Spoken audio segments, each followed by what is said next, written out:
Assalamualaikum warahmatullahi wabarakatuh. Perkenalkan, nama saya Kana Lestari dengan NIM 72114190012 dalam mata kuliah Sistem Informasi Manajemen. Pada kesempatan ini saya akan mempresentasikan bab 2 tentang sistem informasi untuk keunggulan kompetitif.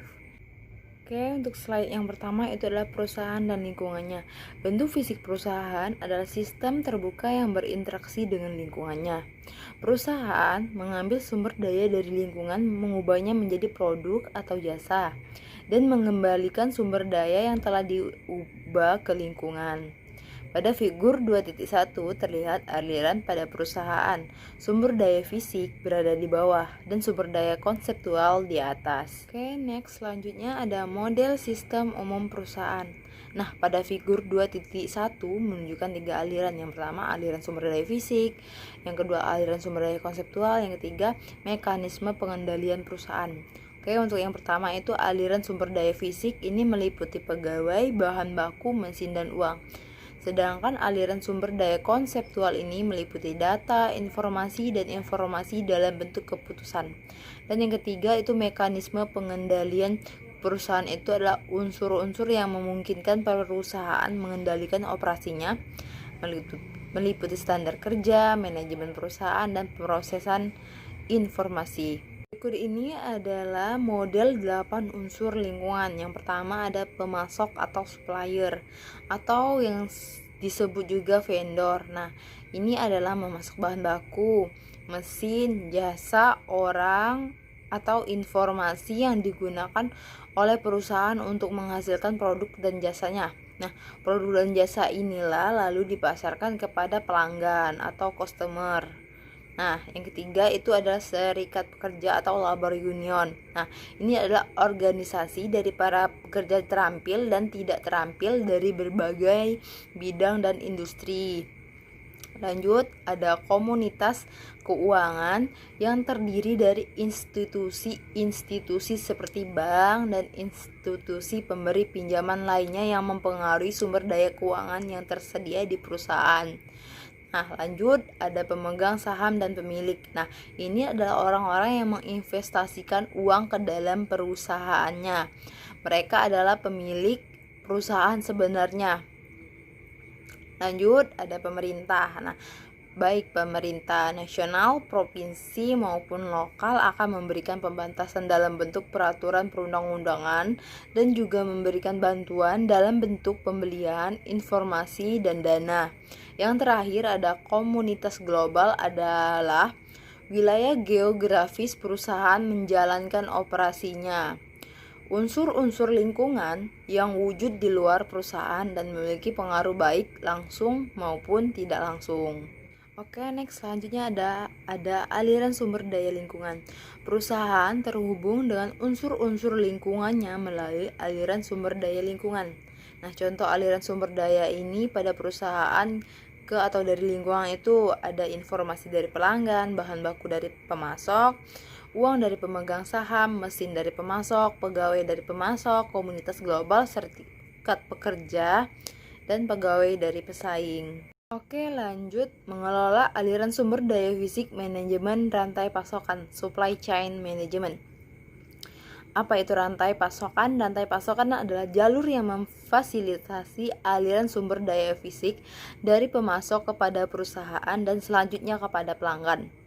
Aktivitas pada manajemen rantai pasokan diantaranya: yang pertama meramalkan permintaan pelanggan, yang kedua membuat jadwal produksi, yang ketiga menyiapkan jaringan transportasi, keempat memesan dan menerima persediaan dari pemasok, kelima mengelola persediaan bahan mentah, barang dalam proses, dan barang jadi, keenam melakukan produksi, ketujuh melakukan transportasi sumber daya kepada pelanggan, dan yang terakhir melacak aliran sumber daya dari pemasok di dalam perusahaan dan kepada pelanggan. Oke, lanjut keunggulan kompetitif. Manajer perusahaan menggunakan sumber daya konseptual dan fisik untuk mencapai tujuan strategis perusahaan dan unggul di atas para pesaingnya. Dalam bidang sistem informasi, keunggulan kompetitif mengacu pada penggunaan informasi untuk mendapatkan tingkat lebih baik dari pasaran. Profesor Harvard Michael A. Porter menyatakan perusahaan mencapai keunggulan kompetitif dengan pertama, produk dan jasa dengan harga murah, yang kedua, produk dan jasa yang berkualitas, yang ketiga, memenuhi kebutuhan segmen pasar tertentu. Oke, lanjut ke rantai nilai Porter. Porter yakin bahwa sebuah perusahaan meraih keunggulan kompetitif dengan menciptakan suatu rantai nilai, value chain. Nah, margin adalah tingkat selisih antar biaya produksi dan harga jual di pasar atau laba bruto. Meningkatkan margin adalah tujuan dari rantai nilai. Aktivitas nilai atau value activity ada dua, utama dan pendukung. Nah, ini adalah rantai nilai. Aktivitas utama terdapat di bagian bawah, ada logistik barang masuk, ada operasi. Operasi ini mengubah bahan mentah menjadi bahan jadi. Ada logistik barang keluar atau output, ini memindahkan kepada pelanggan. Nah, sementara yang di atas itu adalah aktivitas pendukung, ada infrastruktur perusahaan, manajemen sumber daya manusia, pengembangan teknologi, dan pengadaan. Kita lanjut ke memperluas ruang lingkup rantai nilai. Nah, rantai nilai ini dapat diperluas dengan mengaitkan dengan partisipasi pihak lain seperti pemasok dan pelanggan yang disebut interorganizational system, IOS. Nah, Porter menyebutnya sebagai sistem nilai atau value system. Oke, lanjut ke dimensi keunggulan kompetitif. Ada 3, keunggulan strategis, taktis, sama operasional. Untuk yang pertama itu ada keunggulan strategis. Keunggulan strategis itu adalah rencana yang digunakan untuk mencapai keunggulan, misalnya basis data berbasis web. Yang kedua, keunggulan taktis. Nah, keunggulan taktis ini adalah metode untuk mengimplementasikan strategi dengan cara yang lebih baik daripada pesaingnya. Contohnya pelanggan langsung mengakses ke informasi. Yang ketiga itu keunggulan operasional. Nah, keunggulan ini yang berhubungan dengan transaksi dan proses sehari-hari, contohnya situs web, mengingat preferensi pelanggan. Nah, sistem informasi yang mempertimbangkan ketiga hal di atas akan meningkatkan performa perusahaan. Oke, lanjut. Tantangan dari pesaing-pesaing global. Perusahaan multinasional adalah suatu perusahaan yang beroperasi lintas produk, pasar, negara, dan budaya. Kebutuhan akan informasi dan koordinasi berbasis komunikasi pada MNC adalah sangat vital akibat aktivitas usahanya yang bervariasi dan lintas geografis.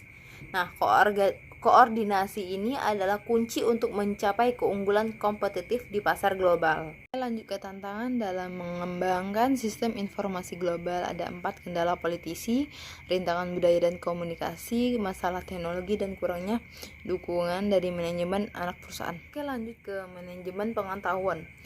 Sumber daya informasi sebuah perusahaan terdiri atas peranti keras komputer, peranti lunak komputer, spesialis informasi, pengguna, fasilitas basis data, dan informasi. Nah, manajemen pengetahuan ini adalah semua aktivitas pengelolaan informasi dan mencapai keunggulan kompetitif. Oke, lanjut ke dimensi informasi. Informasi memiliki 4 dimensi yang dapat menambah nilai dari informasi tersebut.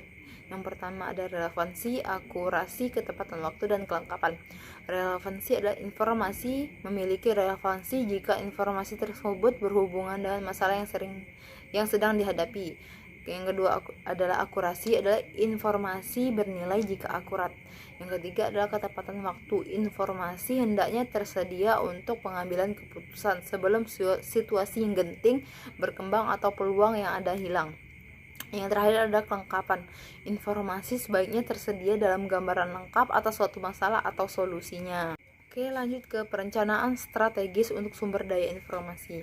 Rencana strategis untuk sumber daya informasi menggambarkan bagaimana semua sumber daya informasi diperoleh dan dikelola. Nah, kandungan inti rencana strategi sumber daya informasi adalah sasaran yang akan dicapai oleh setiap kategori sistem sepanjang periode waktu yang dicakup oleh rencana.